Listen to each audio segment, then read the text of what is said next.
So, tonight, I was asked to come and speak about, share my input on diesel engines. Actually it was Mr. Watson over here who said, hey, you should maybe come and chat at the club for a night. And I said, well, what do you guys do? He said, well, we have the speaker series, and we go over topics of interest throughout the maritime industry and stuff like that. So I go, well, I'd be happy to. I thought about it and go, what can I offer to the club? We all obviously are avid boaters, like being on the water.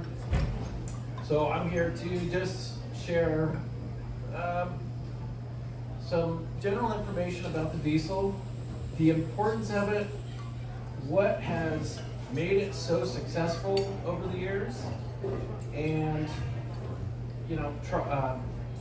basic troubleshooting stuff, causes of failure, preventative maintenance, things like this, and where, what the future looks like for the diesel engine. Obviously, many things are changing in this world around us. So, happy to have this be kind of an open discussion. If anybody has any questions or anything like that, we can certainly address them as they come up.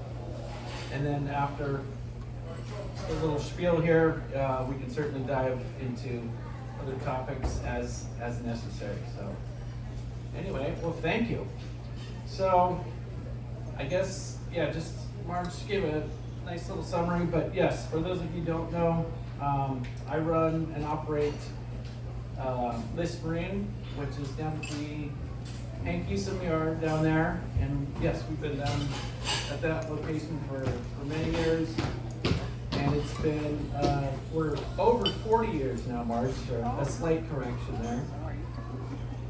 But anyways, I've had the wonderful experience of growing up in this great area and spending a lot of time on the water and around boats. And working in a shop, and I was, mostly trained through my father and just working at the shop. But a lot of that, one of the great benefits is seeing what works and what doesn't with these engines, right? The diesel engine, it's, for a lot of people, it's just this thing that makes the boat run, right? And essentially that's all it's got to do. At the end of the day, it's got to turn the propeller. Sometimes we forget this. That's the bottom line. And we turn the propeller so we can go have fun on our boats, whether you're racing, sailing, power boating, commercial, or recreational. It's all got to do the same thing. So one of the advantages of having the shop and seeing the pattern of failures is we get to see what actually works and what doesn't.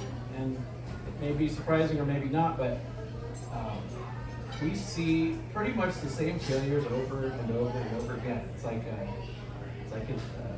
seasonal harvest. We get the spring problems, the summer problems, and it's true. But anyways, we can talk about some of the issues that we experienced with the diesels in a little bit. But first, I want to just talk about this man right here, Mr. Rudolph Diesel, who came up with this concept. And I think if you understand the concept of what makes the diesel really function and be what I consider the most successful engine in the world, if you look at the technology and what's happened, his concept has not changed very much in over 100 years, which is pretty remarkable. So just a little bit of background on him. He was born in Germany but was raised in France, and then he worked, his dad had a leather shop, and as a young boy he had a very sharp mind. And as a young kid working in a shop, in a little leather shop, he had this concept from a very early age that, gosh, my job would be so much easier if we had some sort of thing that spun around. So I didn't have to do all this manual labor for polishing leather and shaping things, cutting things. And in this time, so he was born in 1858, okay? A lot of things were changing. This is the Industrial Revolution. The steam engine dominated all of Europe. Trains, all these countries were being interconnected for the first time in a long, the train did a lot for a lot that the horse couldn't do. Ideas were changing a lot faster. Information was moving and in between areas. So the industries, everything was building, booming. And the engines that drove that change was the steam engine. The steam engine is a beautiful thing, but it's enormous and it takes up an incredible amount of energy. You gotta start cooking coal the day before to make steam for the next day, or keep it running continuously. So it takes a lot of fuel. It's incredibly inefficient. And a steam engine for the time took up, the capacity of a whole room like this. And it was not an option for a small shop. So he had this idea, and I think it's important to realize where his idea first came from.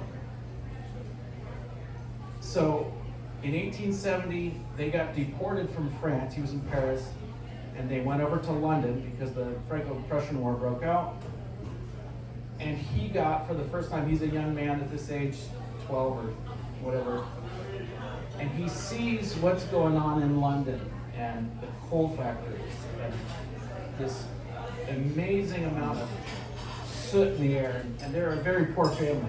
And he had this realization that I'm going to be shoveling coal for the rest of my life.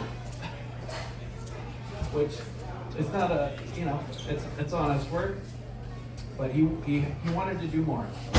And his dad saw it. His dad was just shoveling coal. So he had a rich uncle that still lived in Germany. He ended up getting sent back there, so he went to school and went through proper schooling to get a degree in engineering. Turns out the idea stuck with him ever since he was a boy in his dad's leather shop about making some sort of tool that spins around. And so he started developing it, and he came up with what's we know now as an internal combustion engine. There were similar ideas going on at that time, but it was running on petrol. And the difference between a diesel and a petrol or gasoline engine is that Mr. Diesel figured out, if you take a column of air and you compress it small enough, you do not have to rely on a source of ignition to make an explosion. Okay, so he took a one-cylinder engine. It was as tall as this room here, and I think it was only 2 horsepower or 1 horsepower or something like this. And he blew up several engines before he actually got it to be effective. But by compressing the air, you take a natural column of air at atmospheric pressure and you squish it down to this small capacity, just by the air molecules rubbing together so fast and being so close together, they make enough heat that all you have to do is squirt a little bit of fuel in there, and boom, there's a big explosion. The engine turns around. Oh, there we go. Sorry, Marge. So this is kind of a little breakdown of the very basics of an internal engine. Yes? Quick. This is the 1890s, right? Yes. Give or take. Before that, he actually got his 80s. first patent. It was 1892. He got his first diesel engine patent. Okay? So this was working up to that. So he's a young man. He's 19 years old or something like this. And so he starts generating some attention. And he was always kind of a pacifist, right? But he got this good schooling. He got in with the Krupps because they had the labs and these facilities to machine this stuff, and they saw that he was a bright kid, so they were kind of like, okay, come on, kid. And Otto von Bismarck is, trying to take over that section. And but anyways, Mr. Diesel kind of had this. he just wanted a small engine for a shop. Is really what he wanted. And because the steam engine was just enormous and ineffective. He built it, he designed it, and he perfected it. It was incredible. And then he got all this, he got a lot of fame and wealth from that. And so time goes on, he got the patent. There was a lot of, can you imagine living in this time, right? We think there's a lot of change going on in our worlds right now with technology and the information and everything. It must have felt pretty similar at that time with Rockefeller and all this going on in the United States. And the world is, basically World War I was coming to a head. And you've got the Royal Navy still was the dominant force in the entire world. And so you've got all the politics of money and power and, the stuff that we all see, very similar, same stuff today. So there was a lot of controversy with this very effective source of power, okay? Meaning the idea that this man came up with. And so he's sharing ideas, he's going to the world's fairs and stuff like this, and he was actually, we're gonna fast forward to 1913, okay? So the gasoline engine has gotten more traction and more head. Mr. Diesel hops on a boat to go watch they were opening up another diesel plant so they can build his motors. And at the same time, it was rumored that he was going to be sharing some of the patents with the Royal Navy.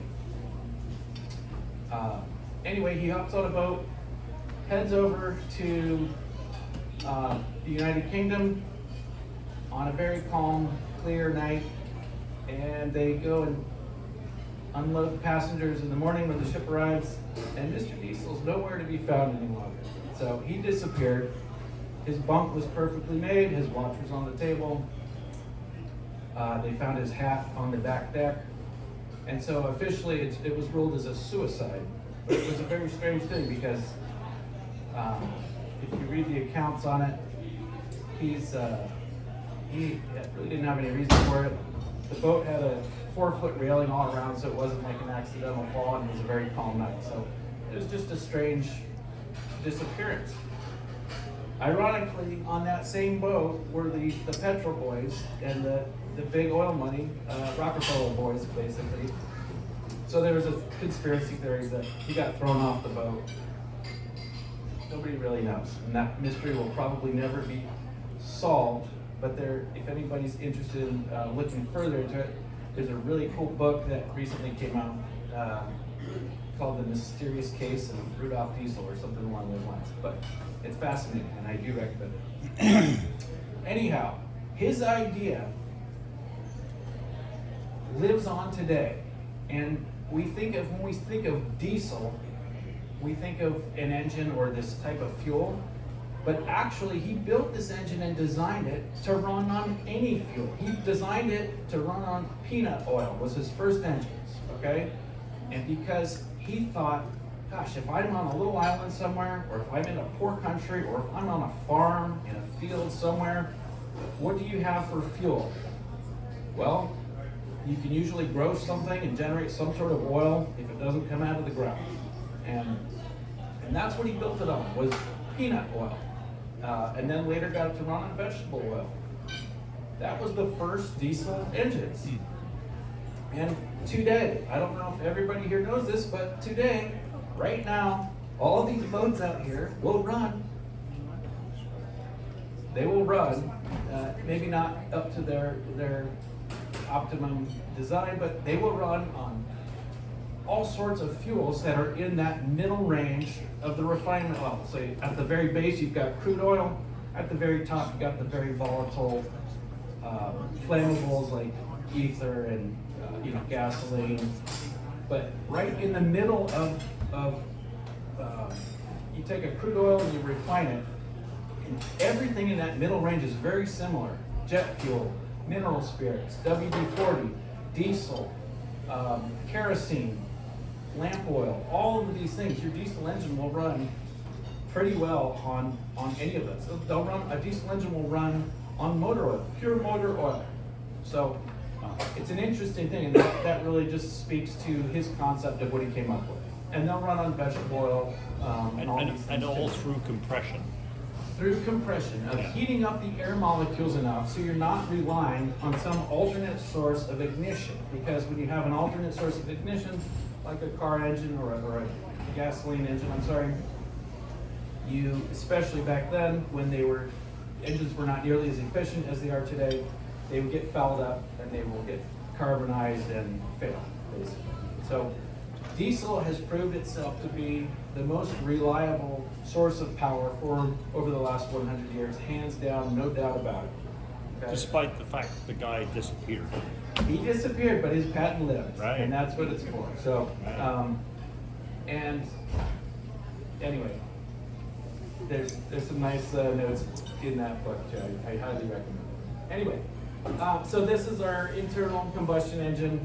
The piston goes up and down. I'm sure we're all kind of aware of that. There's an intake valve to suck air in. The valve's closed. The piston comes up. It makes a high level of compression. That's when you squirt the fuel in, and there's an explosion which forces the piston back down. That is the power stroke, which essentially will get to the shaft to turn the propeller, do all the things. And then after the power stroke, piston comes up one more time for an exhaust stroke and gets rid of all those spent gases. Okay? So that is what we call a four-stroke internal combustion engine. It's actually very, very simple, but incredible. If you look around Sausalito, for example, all the boats in Sausalito, I'd say 80–90% of them are run on this diesel concept, which is pretty remarkable. So anyways, if you think about all the things that still run on diesel today, we've got big tankers, we've got trucks, ambulances, many boats. Diesels run and are most efficient on heat. So by being hot, diesels are all inefficient when they're cold or when they're first starting up. That's why you'll see this black smoke and stuff like this when you first start them up. So his engine was the best engine for torque and sustainability of like, hey, I need to motor to Hawaii. And a diesel engine that's one of their strong points, is that they will run for very long periods of time. So anyway, Mark, do you want to change the slide here? We'll see what, I don't know exactly what we've got going here. So there's all sorts of points of failure also, now that we've talked about how wonderful the diesel engine is. Why would an engine fail if it's so reliable? So there's many reasons. Has anybody in this room had an engine problem? Okay, we have one at least. Okay. Yeah, I have many. It's like 10 of them today, actually. But anyway, it happens. But most of the problems that we encounter in the marine environment, or any environment really, but especially the marine environment, are caused from things like negligence, mismanagement. Guilty. Guilty for which one? Negligence or mismanagement? Both and more. I was going to say the next one is probably bad luck. So. That's three, yeah. Yeah. And also everything has a lifespan, so there is an age factor, and some engines will actually wear out. But with diesels, we see most failures are these peripheral systems and not the internal component failures. Okay, so here we've got a picture. You can go back to that one. Let's just talk about what this thing is here real quick. This is just a Raycor fuel filter. This one was on a job today, actually. So this is what happens when you get some water in the diesel.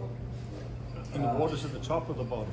So water is about 1 pound per gallon heavier than diesel. So as the fuel system, it goes through a primary fuel filter. It's got a little ball with a specific gravity that'll help divert the two different weights of fluid. And then it spins it through this little, it's not a centrifuge, but it's called a coalescing plate. It kind of slings the fuel through it as it goes through there, and it'll sling off the heavier water molecules, and they end up settling in the bowl here. So we see water in the fuel system.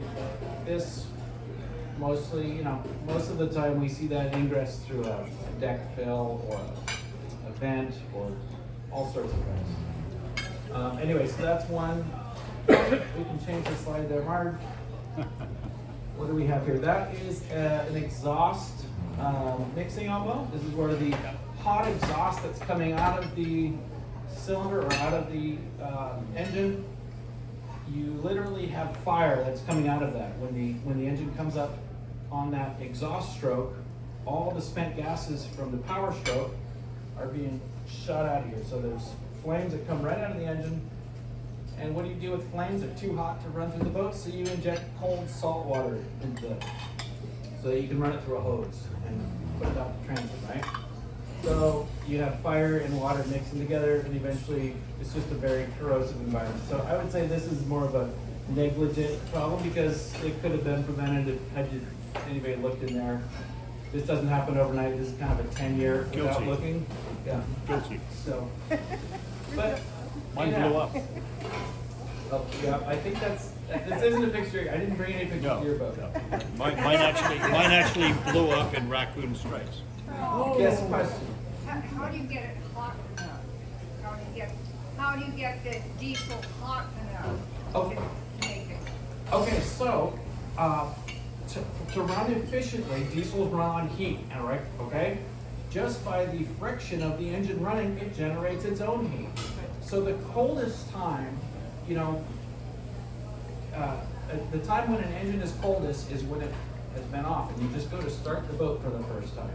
Okay, the best thing you can do that most people don't, to clear out the engines and burn off all this carbon, if you just run an engine cold, like you fire it up in the slip and you motor out and you go, I've got a slip right next to the spinnaker. So you're by the time you motor out right here by where number 2 used to be, the engine's not even warmed up. And you turn off the engine, release the sails or whatever you're doing. So by not letting your engine really warm up or come up to full temperature, you get a lot of acidic buildup, you get coke buildup, carbon buildup in the valves, the valve stems, and it kind of starts compounding from there. It becomes less and less efficient. The self-cleaning function on your ovens at home is exactly the same thing. You see all the carbon buildup around the window and stuff? That's exactly what happens on the inside of your engine. So you hit the self-cleaning function, it just gets the oven really hot and it burns all that stuff off. So the best thing you can do is run the engines hard and make sure they get up to their rated RPM from time to time. You don't have to come out of the harbor at full For how speed. long? For how long? How long should you run it? A full 'Cause warm-up you cycle. come out of here, right? You don't run your engine like that. No, it's just one thing to do from time to time. So I would say the warm-up cycle on most engines can be under 5 minutes. Oh, But to hit that high range, so we have a thermal imaging camera and infrared guns and stuff like this, so I'll show you one a little bit later. But you can see the temperatures increase very quickly. Even though your thermostat or your temperature gauge may not change, the insides, that exhaust temp, and the valve temps, those are the ones that get the carbon buildup and stuff like this. So run your engines hard is the but for specific, like half an hour, 15 minutes? Oh, no, a maximum rating, so every engine has a rating, and you should know what it is for your engine. Like, this engine has a rating of 30 horsepower at 3,600 RPMs, okay? So from time to time, bring it all the way up to 3,600 RPMs and let it clear out. It's like going for a jog. It's a good exercise for the engine. If you don't know what your rating is for the engine, you can call me or look up the model number and we can figure it out. It's easy. Okay? Yeah. All right, what else do we have in the okay, so that's the inside of that same mixing Listen to elbow. this. We took that mixing elbow and we cut it in half. and just to see, and you can see the exhaust passage is that little tiny hole in the center. Oh, really? And belly the water button. passage is the big hole up top. So this engine is a perfect example of what we were just talking about, of not getting hot enough. And ultimately this boat was over propped, meaning it had a prop that was too big on it. So when you overload a diesel, diesels hate to be overloaded, okay? When you overload a diesel, that means it can't do the job that you're asking it. You are giving it more fuel than it can burn, essentially. What's the difference between overloading and high RPM? Overloading and what? High RPM, you know, running it high, is that overloading it, or is the fact you got the wrong Again, prop this on comes it? back to our rated RPM. If you know your rating, and you can get up to 3,600 RPMs like this engine is designed to do, Yeah. then your engine is meeting its rating. It's the bar for your engine, okay? If it can't get there, then we have to start looking into why and what could be wrong. This particular case, the prop was too big. Why would somebody put a prop that was too big on a boat? Thought it would go fast. It goes a little faster 'Cause it's at pretty. lower RPMs. It does not go faster at high RPMs. It actually loses power. If you've got a big prop or the bottom of the boat is dirty, it's not going to be able to spin up to its rating. These engines, they have a curve of horsepower, right? At 1,000 RPMs, you got 10 horsepower. Or 2,000 RPMs, for example, you have about 20 horsepower for this engine. And this engine is rated 30 horsepower at 3,600 RPMs. So by the time you get up to 3,600 RPMs, that's when you're making 30 horsepower. If you put a big prop on it, you can say, yeah, my boat goes 5.5, 6 knots at 1,500 RPMs, but that is not doing the engine any favors. It's never going to be able to get to the high end where it can burn all that stuff off. And anytime you see black smoke out the back of the boat, that indicates you're giving the engine more fuel than it has the ability to burn. Usually means your prop's too big, or your bottom is dirty, or you've got some other factor that's preventing the engine to spin up to what it's designed to do, if that makes sense. Now, does this port have amount of arterial sclerosis that is so pulled in? So that is this corrosive environment with fire and water. It just generates it. So that hole, that little exhaust hole in the center, used to be 2 inches in diameter. Got it. And The it's belly button in the the in belly bottom? button in the middle. The carbon has built up so much around it that it's now trying to breathe. It's like trying to run a marathon while breathing through a straw. Okay, this engine cannot breathe. And so the symptoms are lots of black smoke out the back, poor response, slow throttle response. The boat just doesn't go like it used to. These are the things that we hear on the phone. Like, it just doesn't feel right. That was the issue. Okay, and you can see the water passage is the one on top. That's kind of occluded, but not nearly as bad as the exhaust port. Is that similar with like having bigger wheels on a truck? Like you put your like 36-inch wheels on a truck? Yeah. when it's Is that what you've done? Or a bicycle. Okay, perfect example. Or a bicycle. So if you're on I-5 and you see a truck going down the highway, no problems, right? He hits the grapevine, what happens? You see this big cloud of black smoke come up when he's got to climb a hill. And so what does he do? He's got to downshift to get to a higher RPM to burn all this fuel. Black smoke is always unburnt fuel, and that's what this was caused by this. Okay, so it's the same on the diameter of wheels can change the gearing of where where the rubber I meets just, the I road. just always see like the monster trucks that it's like, oh well, it's meant to go to 60, but with that big of a wheel, it goes slow. That's right. So gearing in the marine world, yes, the prop is the biggest factor, but same as gearing on a truck or a car. Okay, let's see what else we got. Okay, that was the other side of it, or a different one or something, but you can see the same kind of concept there. Let's see, what is this? This is a Valves. cylinder head. This is the bottom side of the cylinder head to a little baby diesel. The point of this was we've got water passages that go through this engine. You can see these 2 passages closest to me and the 2 farthest ones. Actually, pretty much all of them are pretty plugged up. Wow. There's 4 perfect circles here in the corners. Those are the bolt holes, so those are not included. But the other holes are where water is designed to pass through, so this And is the just. two at the top? are what? The two at the top are for push rods, and those have, that's what push on the rock arms that open these valves. Two circles in the center, one is the intake valve on the right, or no, on the left, because that one's bigger, and the one on the right is the And the exhaust. cooling ports will close Because this is a raw water cooled engine, so this is just a single cylinder engine, so it's just very basic. But those cooling passages, my point, I guess, in this picture was that salt water is very corrosive.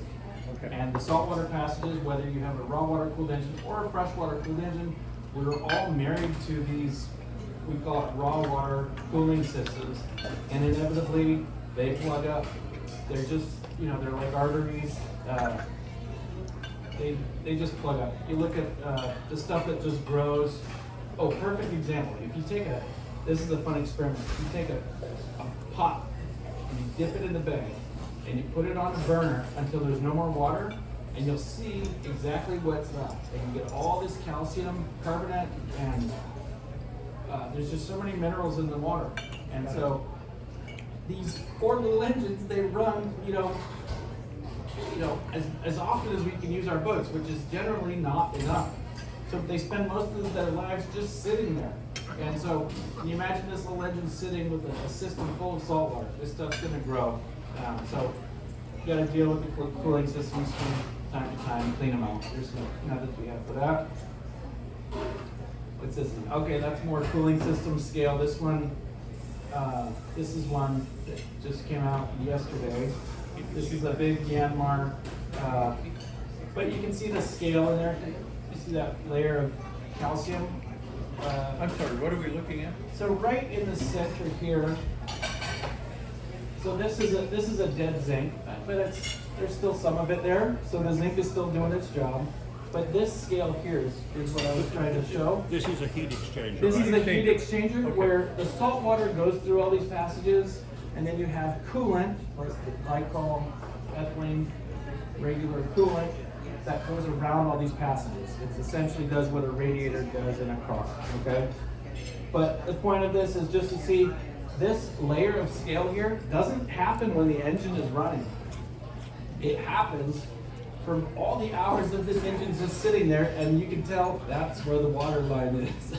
So when you turn the engine off, the water sits right there, and you get this big scale buildup. So we've got some great methods to clean it. The old school method was tear it all apart and clean everything out by hand, which it does break down, but it's kind of like concrete. It's difficult. You got to use tools to get in there and clean everything. You don't want to use a strong acid because there are dissimilar metals in here and soft yellow metals. Most of it's copper nickel, but there's some silver solder and different alloys. But you can use a mild acid like a phosphoric acid. And we have a pump system where you can cycle it through these coolers, and then we'll go in with like a borescope. So you can pull one of these zincs and put a borescope in there, see if the cooler is occluded, and then hook up our pump system, and you run that for about a half an hour or an hour, and then you can pull the plug out and go back in with your scope. So and two see questions. how you done. How often should we be checking the zinc in general? How often do you change the zinc? Is that what you said? Yeah, how often you change an anode or a zinc is, we usually say once a year is a good thing to do. Yeah. And they're just like the anodes on the boat, except on the bottom of the boat, which your diameter probably does it every 6 months or something. The ones on the engine seem to react a little bit slower because most of the time that water it gets moved around, but it's a little more contained, so it just depends on the design of. And is West Marine selling any kind of additive to help you with respect to what you're talking about? If you go down the additive aisle in West Marine, you can buy anything you want. There's a whole lot there for additives. Better performance, more horsepower, all these things. Yeah. There's a bottle for everything. So. The answer is no pull here. Well, from time to time, this buildup, you just gotta clean it out, whether you're using the descaling method or physically doing it. It's about every 5 years, you gotta go through and clean out the coolers. the clues or the telltales is the temperature gauge, or the temperature gauge is rising a little bit. It used to run at 170 and now it's running at 190, or obviously if an alarm goes off or anything like this. All right, what else do we have here?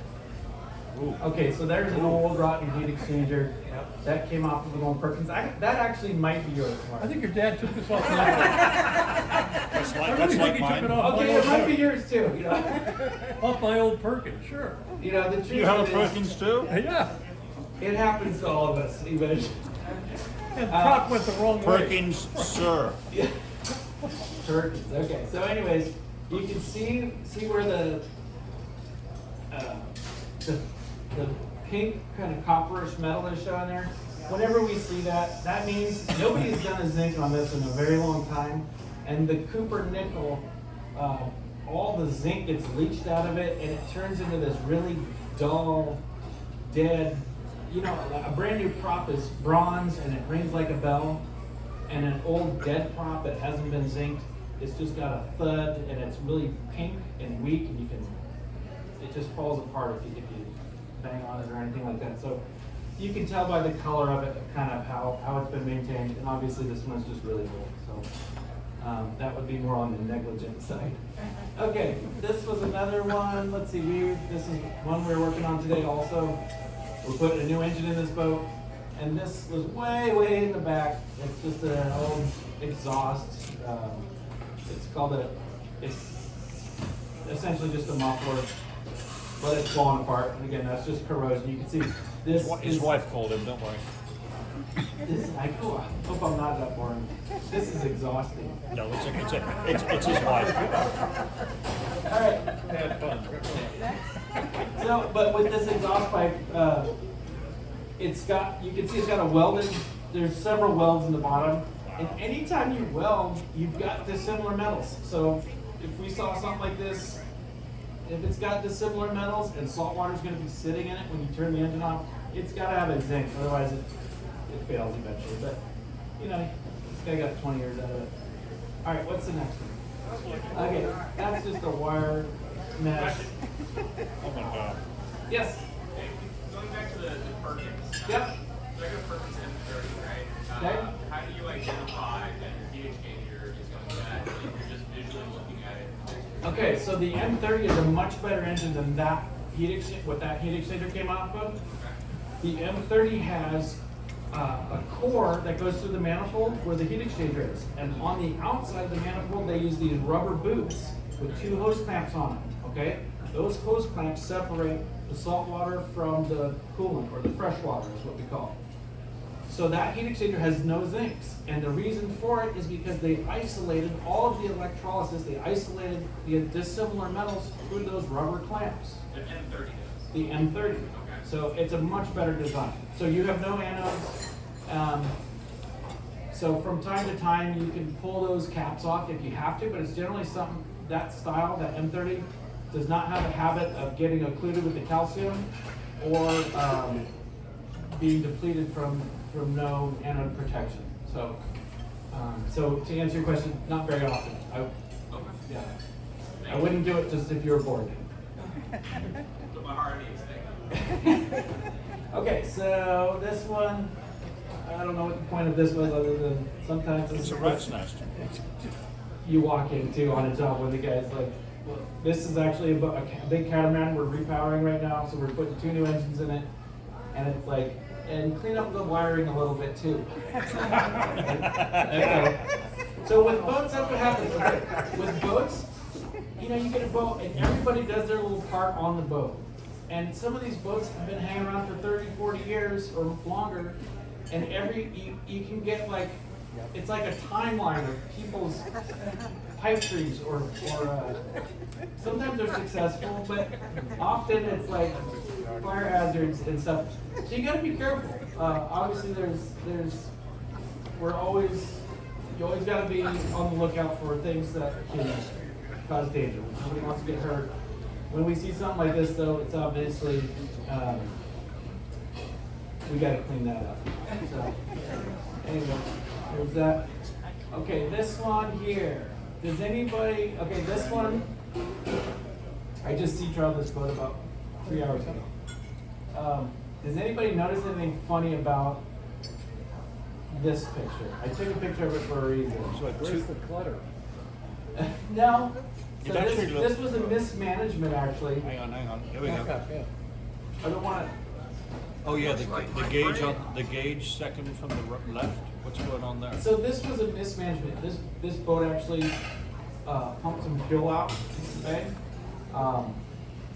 This was about 6 or 8 months ago. And I had not been on the boat. We just got on the boat. We just finished the job on the boat. But in looking at it and pre-sea trial, I'm looking at it and kind of figured out what happened is that they were, and this is a simple mismanagement thing. The simpler the system is, generally simple is a good way to go. But some people like having more complex systems. I certainly do for certain things, but it just leaves more room for accidents. So when you are pulling fuel from one tank and returning to the other, every diesel engine has a little bit of return fuel. Sometimes it's actually a significant amount. Like these engines are almost 50% of the fuel it uses returned back to the fuel tank. So if you've got 2 tanks that are 3/4 full and you're pulling from one, you can see on this one, it's the port engine. It says, what does that say? Port pickup. And then it says, oh no, I'm sorry. Yeah. What do we got? Pickups and returns are different. Yes, yeah, they had port pickup, port return. Yeah, so port pickup. Yeah. This one's port pickup. That one's port return. Yeah. Anyway, they were pulling fuel from one side and returning it to the other. The tank actually overfilled, and then It was porting it. then Oh my God. every tank has a vent, and so things like this can be serious, So anyways, that's just a management issue. Yeah. Why did diesel engines, why do they return some fuel to the tank? Okay, so that's an excellent question. Why would you return fuel to the tank? It's not because it goes through the filter and it does actually help keep the fuel all clean and keep it cycling, but that is not the point. The point of having return fuel is that what Mr. Diesel figured out, to inject fuel into a cylinder with a lot of pressure, you need to have a pretty clever valve. And he called it a fuel injector. And what he designed was, it's a device about this big, and it's got 3 or 4 passages that go around the body. And inside is a little shape. It's basically got a long neck, and the very bottom is a taper, okay? And that's called the pintle. And the 3 passages of fuel, 3 or 5 passages of fuel, whatever design it is, they come down and they push on the taper of that pintle until the pressure overcomes the spring in the injector.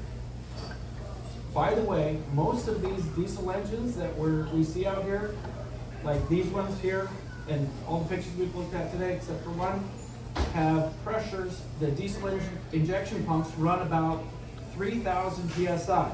Okay, somewhere between 28 and 3,800 psi. It's a lot of pressure.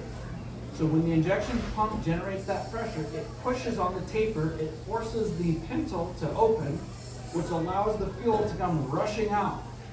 As soon as that fuel rushes out, the pressure in the spring overcomes the pressure that was in the fuel line, and the pintle closes again, and it shuts the valve off. That little thing is machined to almost 1/1,000,000 of an inch. It's the machining on it. It's this tiny little part that's about this big. The pintle is. The whole body is this big, but the pintle is only this big. And that thing is moving up and down. This engine here runs at 3,800 RPMs. Okay. So the pintle, if you think about a 4-stroke engine, it's intake, compression, power, exhaust. That equals 2 injector openings for every cycle, essentially. Or, I'm sorry, one injector opening for every 2 engine cycles. Okay? So if this engine's running at close to 4,000 RPMs, that injector is opening and closing 2,000 times per minute. And when you do that, and something is machined so finely to almost a millionth of an inch, it's not quite there, but it's very, very, the machining on them is just incredible. What do you get when something is moving that fast? Friction. You get what? Friction? You get heat. Heat. From friction. From friction from heat. Yes. So the thing would just melt and seize in a heartbeat if it didn't have lubrication. And what Mr. Diesel figured out, bathe the whole damn thing in fuel and send the rest of the fuel to the tank. So that's the whole purpose of return fuel, is to make a bath of diesel for this thing to operate in. And so on big boats, like this boat, these engines are 315 horsepower each, and they're running at higher RPMs, but a lot of these power boats are running big turbos and generating a lot of heat and returning a lot of fuel. So they need a fuel cooler, and it's not to make the engines run better, it's to keep the fuel tank from boiling. And so when you're sending the fuel back to the tank, they'll run it through a cooler so that the tanks aren't, 300 or 400 degrees. I have to move my car, it's nothing to do with you. I'm losing them. They're dropping like flies But there. it's not diesel, it's gasoline. Hopefully it'll start. Okay, so anyway, there's that. Hope that answers the question. How are we doing on time? I didn't. This is your last time. Okay, so this is a thermal imaging tool, which is pretty handy. We use this for, this is great for pinpointing sources of overheating and things like this. So we can measure heat exchangers and stuff like that with your basic infrared gun, which I'm sure a lot of people have. And that's just a thermometer. Well, that's a basic thermometer you get at any auto parts store. This is kind of the next level because it does imaging, and you can actually see if there's a hot spot in a cooler, or if this is, I'm looking at the turbo right here, and this is all still very cool, so that there's nothing really overheating. But for pinpointing the source, a tool like this is incredible to have. It saves a lot of guessing. So anyway, that's kind of that. Okay, so that's just some of the fun stuff we get to do on a daily basis, or a weekly basis. But anyways, we get to see all these problems and figure out how to solve them. And I get to spend my days on the water every day, so I feel pretty darn lucky. Question. Yes, sir. I'm running a 45-year-old Ford Lehman, Yep. 124 Ford Lehman Troll. And I routinely, thinking I'm doing the engine a favor, running it at about 1,700 RPMs. Okay. I don't know what its limit is, I can find out. Okay, that engine is rated for 2,500 RPMs. I never get it up there. Yep. Woohoo! Well, that is, Nor do I get the committee boat. We typically run the committee boat, Mercury at about the same. Mercury is rated at 2,600 RPMs. And again, we'll run it for half an hour to get out to Angel Island, or at most to get over to the Berkeley Circle. So, first of all, make sure the maintenance is done. That's And you. Second of all, it is good to get it up in those ranges. It's good to, for the Ford Lehman here, let's talk about the Ford first. Yeah. The Ford Lehman is a pure bones, traditional tractor engine. Okay, Right. that's what it was built for. It is not a high performance engine, it's a heavy duty engine. Okay? Typically, heavy duty engines prefer kind of the lower range, but they should still be able to get up to their rating. They still have the same issues. So from time to time, absolutely, bring it up and get it, with a clean bottom, and see if you get up to that 2,500 range. If not, it's not gonna, And things can be tweaked, but how long do I have my heart in my throat running it at 2,600 RPM? Oh, I love that sound. Do you by any chance know by heart Westerby Which one? 1959? 1969 Westerby, the range, the RPM range. It's 40 horsepower. Yep, that's a 4107. Yep, they call it 4107, Westerby that's right. 40. Yep. Careful, he bought I the would boat. not- that Careful, is he an bought the exception. boat off me. That's an Okay. exception to the rule. That engine starts. It goes into. Like you don't want to push grandma too hard. Like that's an old engine, and and you want to kind of baby it a little bit. I would not push the rating on that engine. That engine had a rating, I think it was actually a high rating. I think it was like 3,200 or something like that. It But never runs over nobody ever 2,000 wanted to RPM. run them up there. The 4107s and the 4108s, hardly anybody would run them above 2,500 because it was just very uncomfortable. That's not a. So he's okay at I 2,000? run it at around. I would not push that engine. I would baby that engine. That is an exception. 1,500, 1,700, that's where I usually stay. Yeah, that engine uses, it's got wet liners, so it has O-rings in the sleeves of the cylinders from 19 whatever. And those O-rings are all that keep the oil and the coolant from mixing. So I would not push the pressures. When you're running at high RPMs, you're gonna make more pressures and stuff like that. And I would not want to put the pressure on those old O-rings, but that's just. Is that a warning for a 45-year-old Ford Lehman as well? No, the Lehman is a different design. Because I'm always astounded Didn't have when that this issue. thing is dead cold and Starts it right starts up. like that. Yep, it's a tracker engine. So they're wonderful, very efficient. Yes. I know absolutely nothing. I've learned everything tonight. Now a world authority. Oh, a little bit of knowledge. Let me think about that. There's something interesting that I'd like you to address. When you started out, you said this is a time of change. So are there any big things changing Perfect. about Good Mr. question. Diesel and his So- engine? Because all I'm hearing about is Diesel. Okay. And he died, he jumped overboard or was thrown. Oh, no. Okay. Oh, no, he was thrown. Yeah, I'm with you. Okay, listen up. Yeah, what happened? Where's the revolution? I'll try to answer that as best I can. Number one, he first got his patent in 1992, so that's what, 110? 1892. 1892, yeah, I'm sorry. So, 92's 30. so it's over 100 years, okay? 111, whatever it is. No change until about 15, maybe 20 years ago now, we started seeing the change happen in the automotive industry. The automotive industry, things usually change about 10 years ahead of what trickles down to the marine industry, okay? Just through regulations and that. What we saw was we all want to keep the planet clean and keep our air clean and all this stuff. So regulations came up. So we have these tier levels, right? There used to not be any tier levels. Now we've got everybody, for new vessel builds and stuff, we've got to meet certain levels of emissions, okay?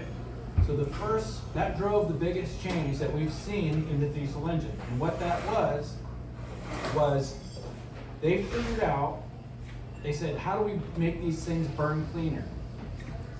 So they figured out, we've got to run higher fuel pressures, okay? We run higher fuel pressures, and instead of when the piston comes up and the injector's squirting one big shot of fuel when the piston's at the very top and it explodes and pushes the piston down, instead of that, when the piston's coming up, we've got a little blast of fuel, and then at the very top, a big blast, and then when the piston's starting to come down, another little blast. So you get this tapered up and tapered down action, which has gotten rid of a lot of that traditional diesel knock. And this was Volkswagen, right? No, that's a little bit later. That was just for your. But anyhow, so they improved the pattern, which if the fuel was injected, the pressure, and to make it all happen, obviously, maybe not obviously, but we had to introduce an ECU to the system to govern all these things. So a lot of these new diesels have now a computer, an electronic control unit, which governs all these movements, because things are happening a lot faster. It's the same basic engine, but the fuel systems are electronically controlled now.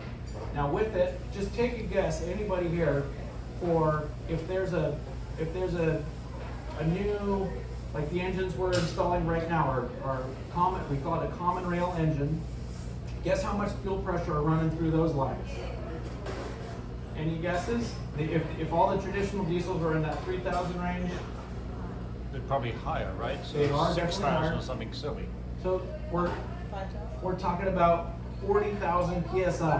Whoa! And so they're running these through these tiny little lines, and And so that's gotten the diesels to run a lot cleaner. And there's talk about everybody wants it even more cleaner. So, you know, the regulations have governed the biggest changes that we've seen in the last 100 years. And that's been successful for at least 20 years now. So that's great. We've got and seeing hybrid systems where with electric generators in between the engine and the transmission. Even with diesel? Even with diesels. How Yeah. about the peanut oil now? Where's the future of peanut? So there's still people that run it on biofuel and stuff like this. It's the biofuel thing seems to have lost its steam a little bit. You don't used to be able to. I don't know. It's you know it's all governed by the market and the trends. So I don't think we'll be seeing any peanut oil stations anytime soon. You know what we're seeing is obviously you just got to go drive down the road. And what do we see on the road? What's the popular thing that everybody's going Charging electric, right? stations, yeah. So we've done electric installs. There's a few different brands, but when you map it all out, and it's all about cost. And on a boat, it's range also. It's like there's no charging stations, and so there's a big gap there. And of course, that gap will be filled eventually, and somehow. And whoever figures it out is going to be well off. But and there are hybrids and different systems out right now, but it's that technology. And also you have to look at it's not just about the final product and how far it can go. It's about the effects and what it does. It's like the mining of lithium and all this stuff. That obviously has a cost also. And yes. Just a quick question. You can't recharge your electric motor, I assume, batteries on your regular shore power? You can. No, absolutely you can. But You said charging stations. I was like, wait, so. no, but Yeah, so easy. just to sum it up, we did there's like a 30-foot boat guy wanted electric, diesel or electric, trying to make a decision. To go diesel and to go electric was about the same cost, okay?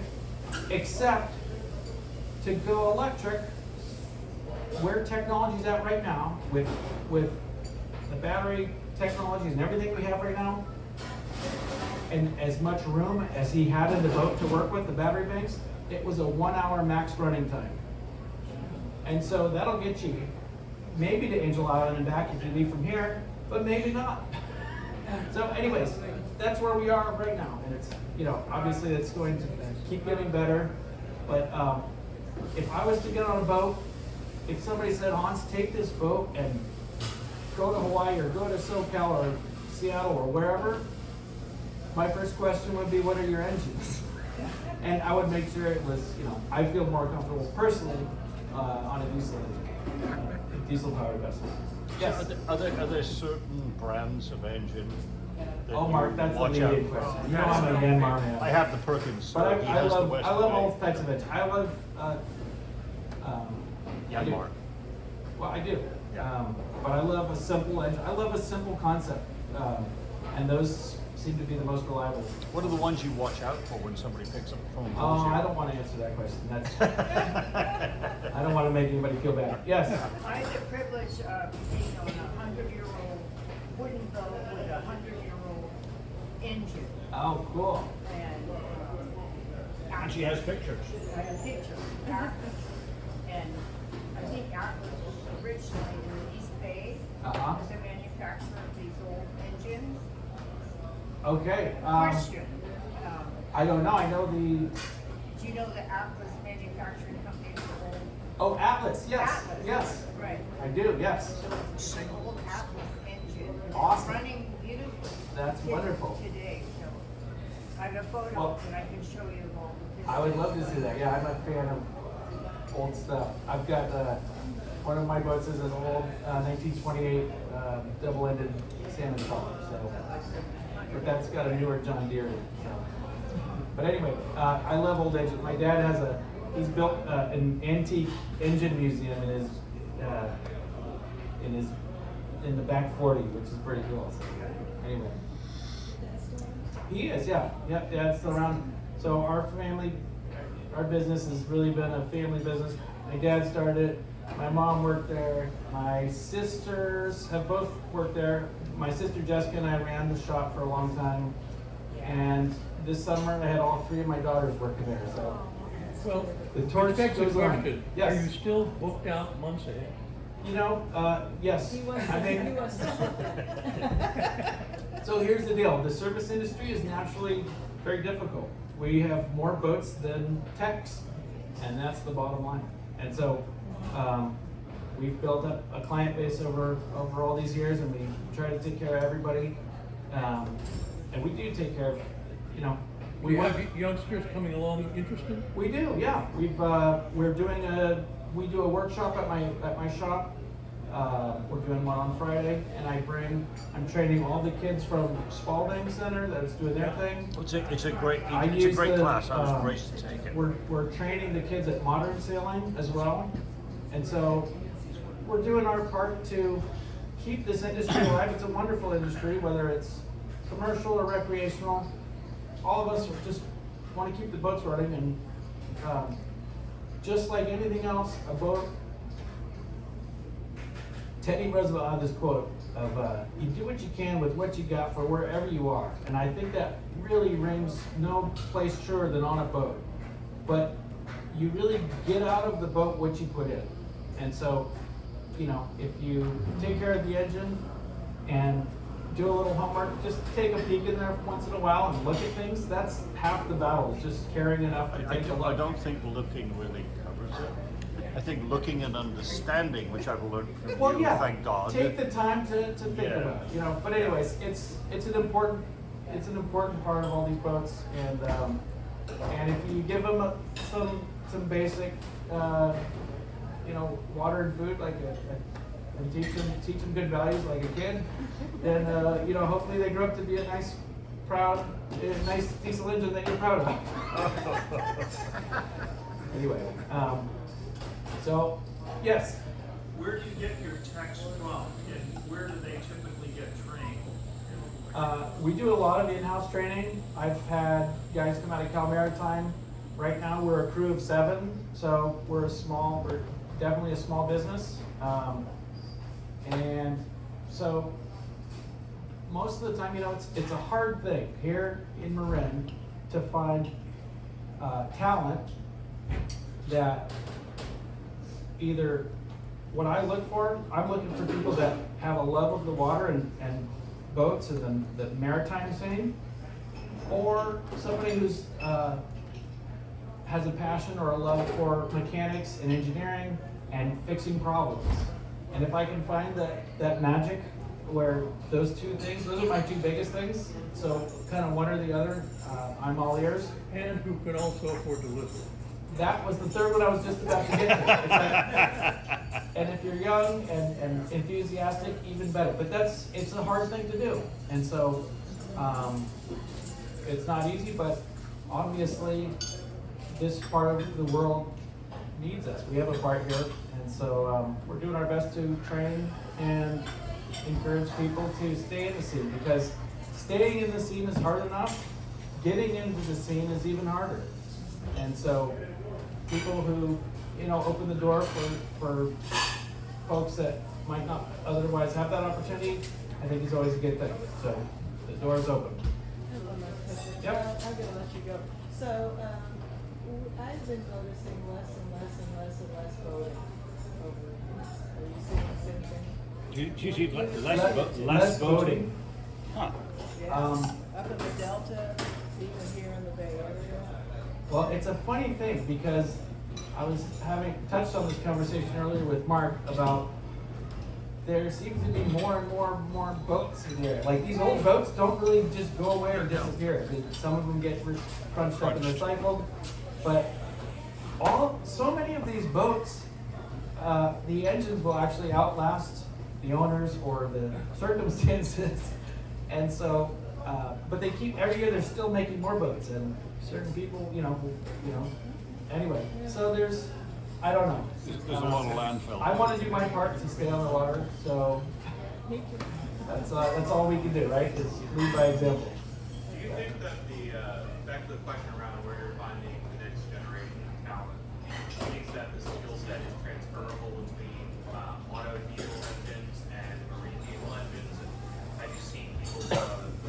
Absolutely.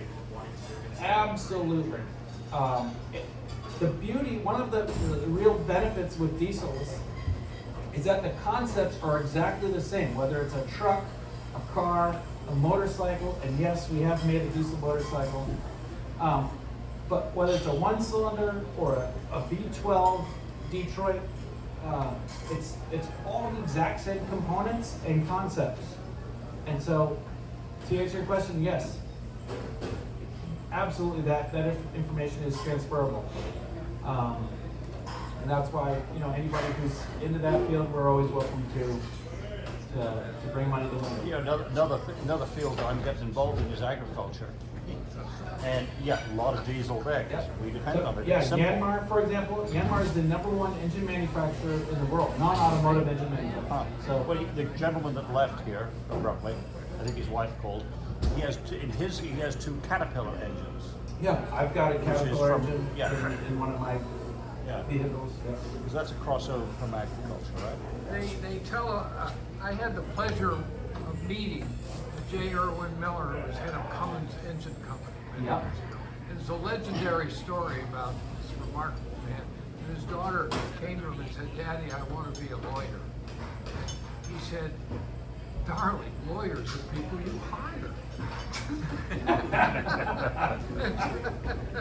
Yeah. He wanted her for the diesel business.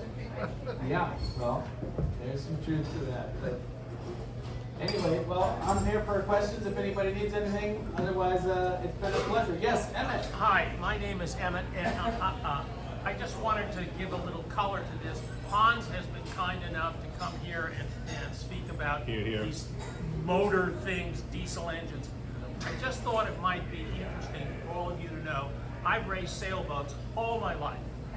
This is the best bow man on a sailboat. Ah, poor Dad, I didn't know that. Well, thank you, Emmett. Sailboat, not I didn't know when I took the job 20 years ago it was a permanent position. Yeah. Hans, thank you. And Well, thank I'd you. just like to Always a stand pleasure. up and say, Hans has saved my ass so many times for years now. Thank you. To my own stupidity of not having regular maintenance. There's a bit- I know that now. Preventative medicine. All right, well, thank you all very much. Thank you so much. We really appreciate you coming here. And for next month, we have Pat Broderick, for those of you who may remember him, sailing across the Pacific Ocean. A Dutch clipper ship was not on his list of things that he wanted to do in life, but the Stad Amsterdam caught his attention. That was the city of Amsterdam, where it was going across on his Pacific voyage. The ship was stopping in San Francisco, then Honolulu, then Tokyo as part of his 3,600-mile voyage, 28 days, in 2023 to 2025. This is a 19th century design on a 2000 built ship. So come listen to Pat's story of this adventure. It's really interesting. Thank you so much. Thank you, Mark.